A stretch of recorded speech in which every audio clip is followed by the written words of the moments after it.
Mosteiro de Alcobaça, construído no século XII da era cristã, período medieval.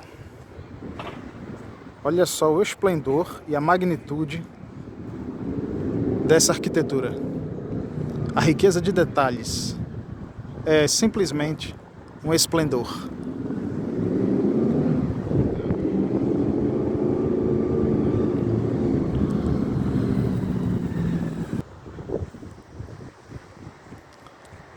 Detalhes ímpares de uma beleza arquitetônica do século XII. Basicamente, neste período, já estavam a questão das guerras, né, as cruzadas, e na Europa, como aconteceu, né, não somente em Portugal, Espanha e outras, França também, outras partes da Europa, a Europa cristã, ocorria a questão dos julgamentos, né, a caça às bruxas. Inclusive tem até um livro de história muito interessante que é O Martelo das Bruxas. É bem interessante para se compreender esse período. Mas o que me chama muito mais a atenção e admira-me é a arquitetura desse mosteiro, né? Que no século XIX os monges tiveram que abandonar este lugar, tiveram que ir embora devido à perseguição que houve no século XIX e alguns problemas e repressões, né, do governo português, muito embora que ainda era um período de Império Português, século XIX, e eles tiveram que sair dessa região, né, da região de Alcobaça, porque os monges começaram a ser perseguidos nesse período. É a riqueza histórica, né, que faz parte, e quando nós compreendemos um pouco do passado, anexamos o contexto, podemos compreender melhor o nosso presente. Aí nós vemos aqui, ó, como sempre, no centro, né, a representação da cruz, que traz a representação também da fé cristã, né, já que Portugal é um país cristão católico. À esquerda e à direita, né, a representação, né, não somente de colunas, mas como se fosse um tipo de reino, né, o reino espiritual, e esse reino está na terra, né, representação da fé cristã católica.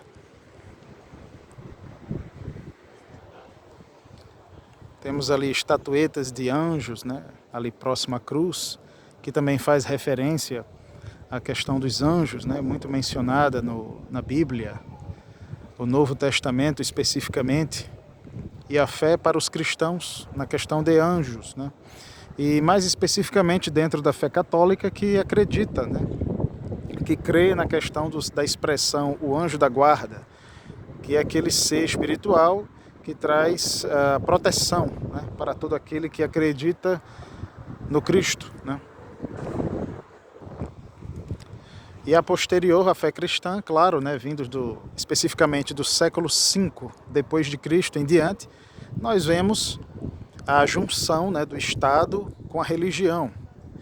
Quando o Império Romano, através de Constantino, lá em 325 depois de Cristo, né, o Constantino ele pôde validar mais precisamente a fé cristã como a religião do Estado romano, né, do Império Romano.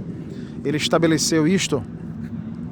Aí nós vemos que mais à frente as políticas, a legislação, o Estado, ele se uniu à religião cristã.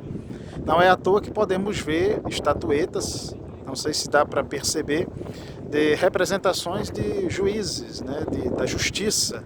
Muito embora que no próprio Novo Testamento nós vemos, ali no livro de Atos dos Apóstolos, uma referência ao Deus antigo, um Deus grego da justiça, né, chamado o própria justiça, o justo. E nós vemos nessa terceira estatueta que tem a representação dos olhos vendados, da justiça, do pesar, entre outras que estão ali, né, em frente a esse mosteiro, que representam também as questões humanas, né? E mais precisamente, duas estatuetas da esquerda e a da direita que trazem uma representação do sacro, do religioso, do sagrado, né? Provavelmente uma referência aos apóstolos de Cristo e à missão da igreja em evangelizar o mundo, né? Se nós pararmos para comparar com os escritos do Novo Testamento, especificamente Mateus capítulo 28 e Marcos capítulo 16, a partir do versículo 15, que pega os ensinamentos de Jesus, né? Praticamente os últimos, segundo a tradição do Novo Testamento e a sua escrita, ele vai ensinar, né? Ele vai dizer aos discípulos que eles ide e ensinai as nações tudo aquilo que eu vos tenho mandado. E em Marcos ele vai dizer, ide e pregar o evangelho a toda criatura. Quem crê e for batizado será salvo, porém quem não crê será condenado. E ele vai dando os seus ensinamentos, né, de acordo com a fé e a tradição e a filosofia cristã. E é muito interessante as representações que nós podemos encontrar nesse mosteiro de Alcobaça.